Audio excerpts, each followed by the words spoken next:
Face down. Oh, you want to choke me? Oh, girl!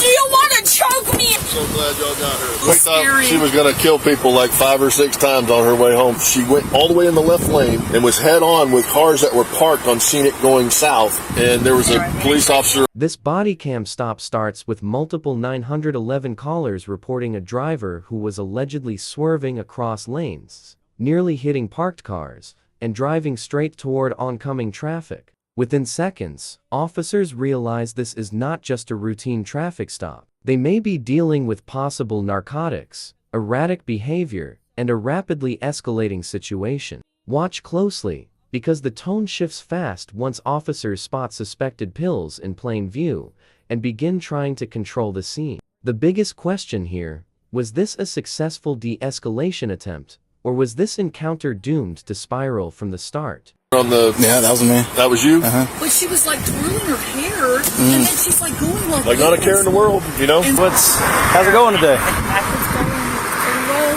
Just trying to Yeah? What kind of errands you running? you know, grocery shopping, filling bills, just adult things. Yeah. So where were you coming from? If we're being honest, I am on the way to pick up on my friend, and because like I don't like doing things by myself because I have anxiety, so I like people coming on rides with me. So I was gonna go pick her up so I can go to the dispensary, get what I need, and then bring it back home. If you want to, I could show you my medical card. Okay, that's a question. Do you have a prescription for Xanax bars? No? Have you taken any? Alright. Hang tight. You can get some gloves. Because I believe they're sitting right there in the driver's seat. For me, it pretty much stays simple to Tylenol, ibuprofen.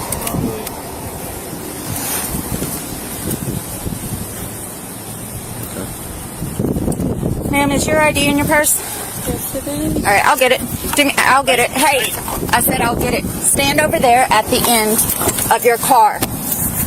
Do you hear me? Okay, but if you were more respectful about it, if I'm just saying. Alright, If we're all humans here, if you were more respectful about it, I'm just saying. Right here, the interaction changes dramatically. Once the officer mentions spotting suspected Xanax bars in plain view on the driver's seat, the stop moves beyond a simple reckless driving investigation. Legally, plain view is important because officers do not need a warrant to seize evidence that is immediately visible during a lawful stop. At the same time, notice the tension building between personal rights and officer control. The driver keeps insisting it is her property and questions why officers are searching around her belongings, while officers are focused on scene safety and potential impairment. This is where many roadside encounters begin escalating. One side wants answers, the other side wants compliance first. What do you think? Should officers explain more in moments like this, or is immediate control the priority when narcotics are suspected?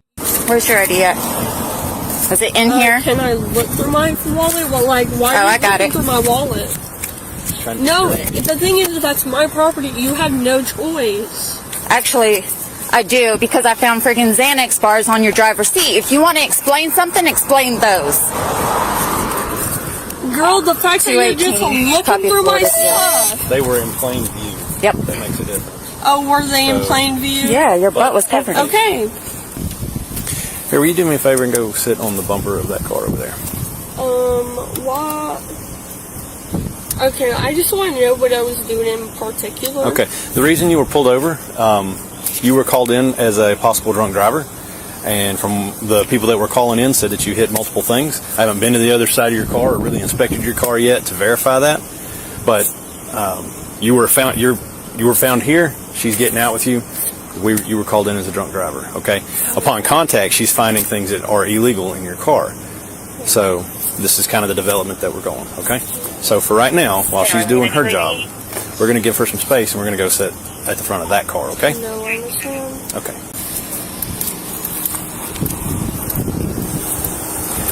This section is a textbook example of officers trying to maintain distance and control during an active investigation. The driver repeatedly wants access to her phone and vehicle, but officers are refusing because they do not want her re-entering a potentially unsecured car. From a policing standpoint, that is standard procedure once a stop escalates to suspected DUI or narcotics impairment. Officers usually limit movement to prevent destruction of evidence, access to weapons, or sudden flight. But emotionally, you can also hear the frustration from the driver, especially when she says she wants to record for herself. The officer responds by pointing out that body cameras are already documenting everything. These moments are tricky because both sides feel justified, and neither side is backing down. Did the officers stay calm enough here? Or could this conversation have been handled differently? Fine. You can, I mean, the fenders can be hot. I mean, if you want to sit on this bumper, that's probably not going to be as hot, but the fenders get hot.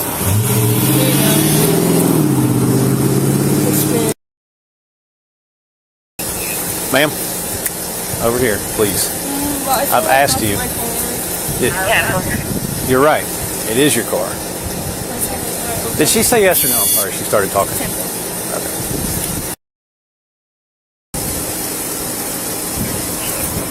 Hey, I've asked you nicely. You asked me to be respectful, didn't you? Have I not been respectful with you? And you're not doing what I asked you. Okay, would you like to sit down on the grass over there? But can I sit down in my car? No, you What cannot. if I just have like my hands up, everything? No, you're not getting back in your car. You can sit on the grass over there, or we can sit in the back of this car here, whichever one you prefer. Okay?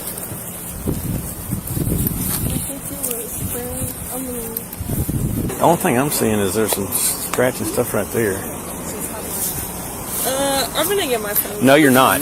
You're staying right here. Okay, but why can't I get my phone to like at least have? You're my not getting own back in that video? car until they're done.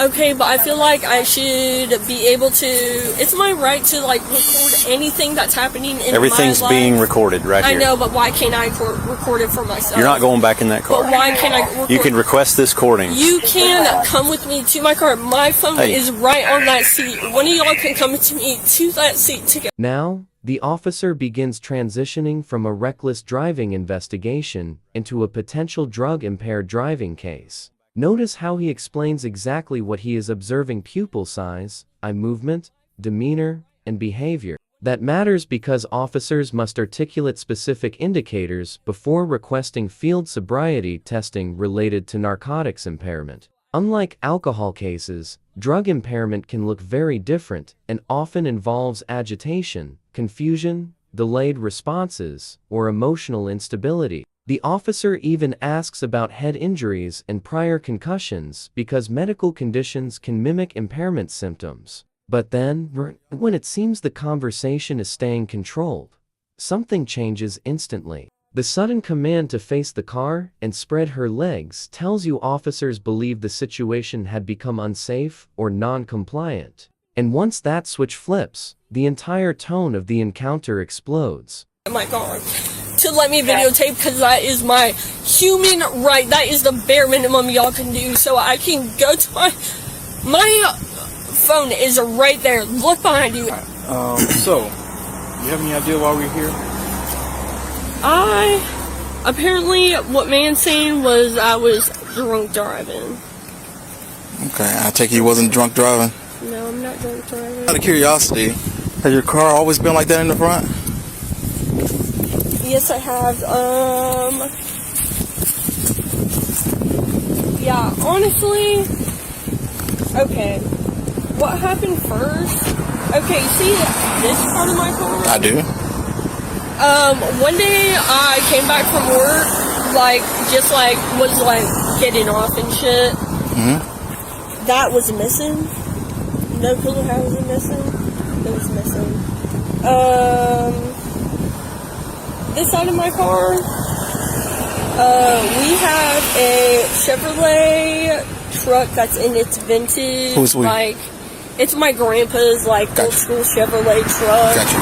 So it's it's big as fuck. And then my grandpa got a Jeep Cherokee. This is the moment the stop completely breaks down. Officers move in physically after repeated commands, and the emotional intensity spikes almost immediately. You can hear screaming, accusations, and panic all at once. Encounters like this are extremely chaotic for everyone involved because officers are trying to gain control quickly while the suspect is reacting emotionally and physically in real time. One detail that stands out is when she references a previous mental health hospitalization and says her family could not find her afterward. That adds an entirely different layer to the situation, because now, officers may not only be dealing with possible intoxication, but also a mental health crisis unfolding under stress. These situations are some of the hardest calls law enforcement responds to because every second matters, and emotions can override rational decision-making almost instantly. That's also just like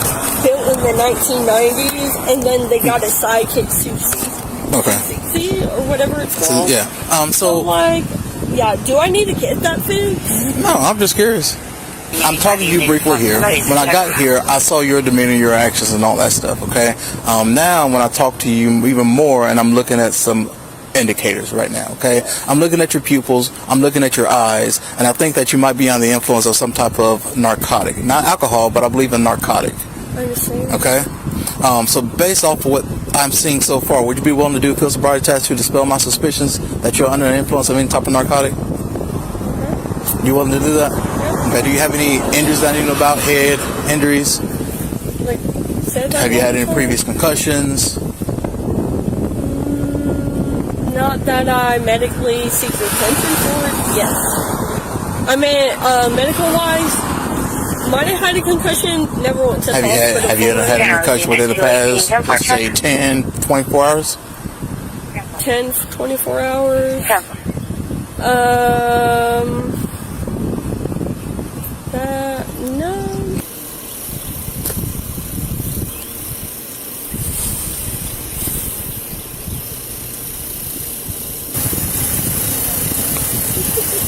Okay, wait, actually,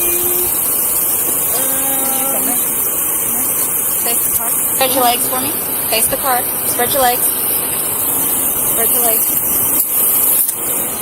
I'm looking for retro Spread your legs. harassment. Ooh, damn, girl. Fucking ugly shit. Face down. I said face down.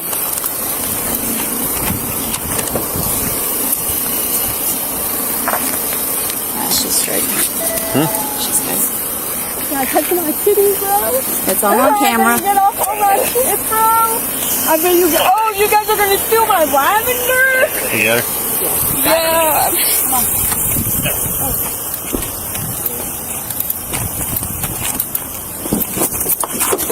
You want to try that? Oh, you want to choke me the fuck out? Oh, you want to choke me out, girl? Do you want to choke me out, girl? Holy fuck! Oh, you really want to choke me out, girl? Bitch, I was not doing nothing to you. You want to choke me?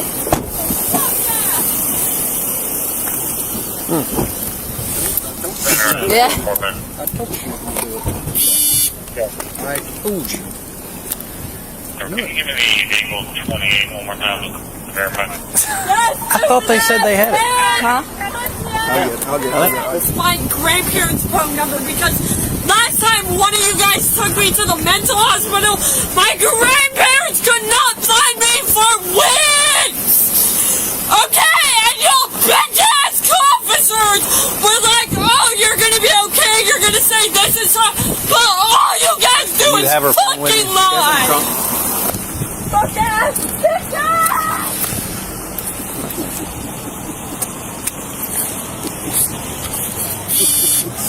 That's gonna be a fun ride out there. Yeah. Man, I can still hear her screaming. I can still hear her.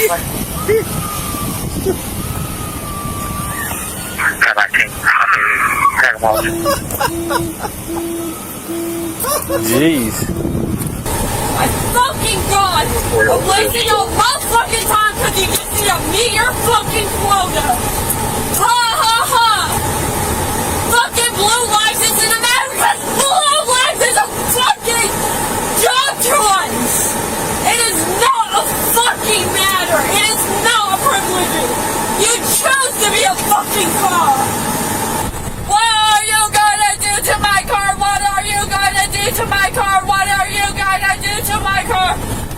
you know what? Everything is gonna be fine. I'm gonna get bailed out. And girl, I'm gonna have a good 2 weeks. Dip out this motherfucking place, bro. I can't wait. So genuinely, thank you. Thank you for letting me finally be free and giving me such BS of capitalism to the point where I'm just like, wow. Nothing really gives a fuck. Cops don't give shit about nobody but to meet their fucking quotas, and they pick and choose when they want to be nice. But like at the end of the day, whole ass.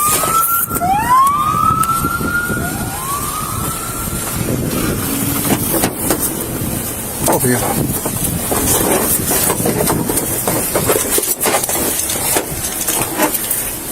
Oh, you're gonna tie me down, sir? Pussy ass bitch, bro.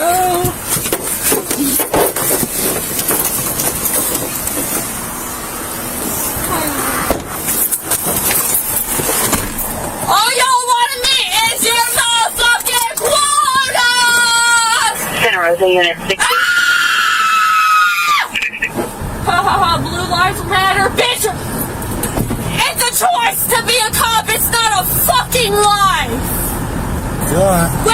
By the end of this incident, what began as a reckless driving complaint turned into a volatile roadside confrontation involving suspected narcotics, resistance, emotional outbursts, and possible mental health concerns. Officers appeared focused on public safety from the very beginning after witnesses claimed the driver nearly caused multiple collisions. Throughout the stop, they repeatedly tried to establish control, separate the driver from the vehicle, and investigate signs of impairment. But as tensions rose, communication completely deteriorated and the scene became increasingly unpredictable. Cases like this spark major debates online because viewers often split between concerns about officer tactics, personal rights, mental health response, and public safety enforcement. So now, we want to hear from you. Do you think the officers handled the situation appropriately?